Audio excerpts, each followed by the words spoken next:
everyone, this is my biofuel video project and I'll be talking about biodiesel. So first off, what is biofuel? Biofuel is basically fuel derived from biomasses, which is easily replenishable and also biodegradable.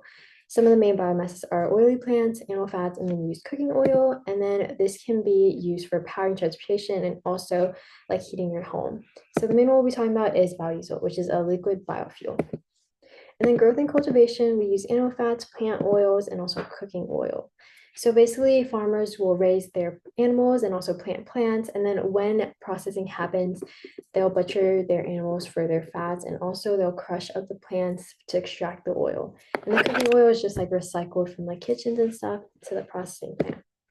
So fuel production happens when photosynthesis in plants, which creates glucose, and then the excess glucose is stored in fats in the form of triglyceride.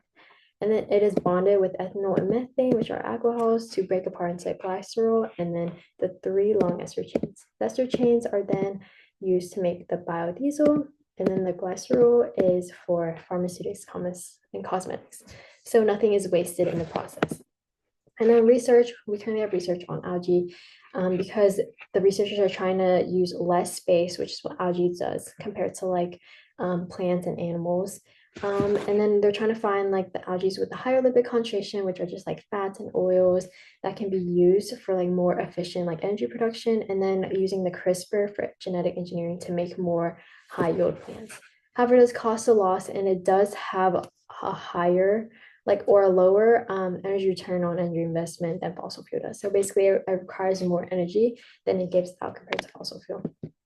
And then carbon footprint is basically like the total amount of like greenhouse gases like we each individually contribute to our environment, like climate change.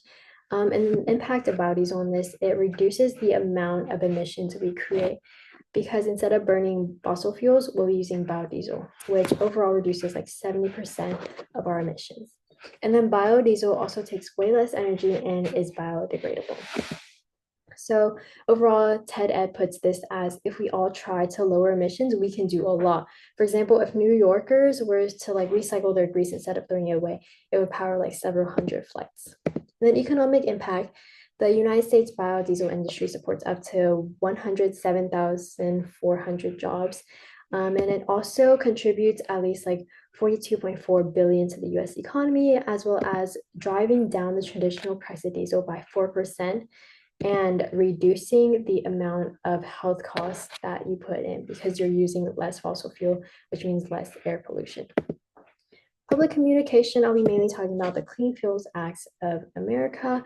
And basically what they do is they advocate and they try to communicate to the community that, oh, this is like the benefits of using cleaner fuel.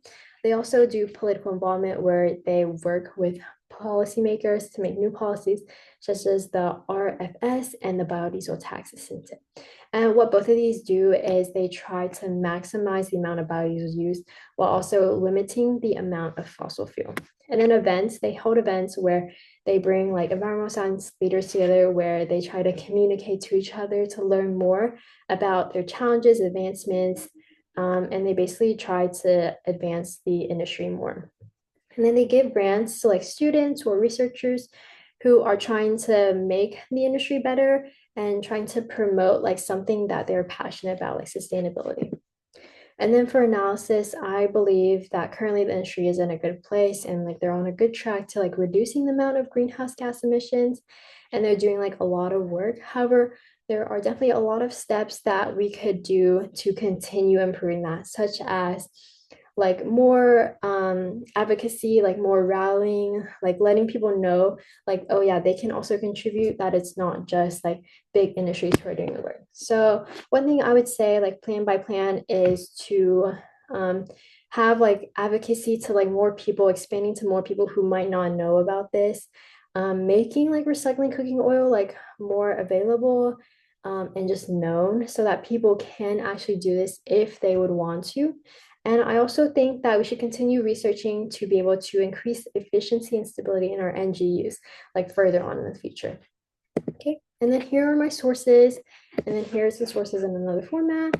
And then thank you so much.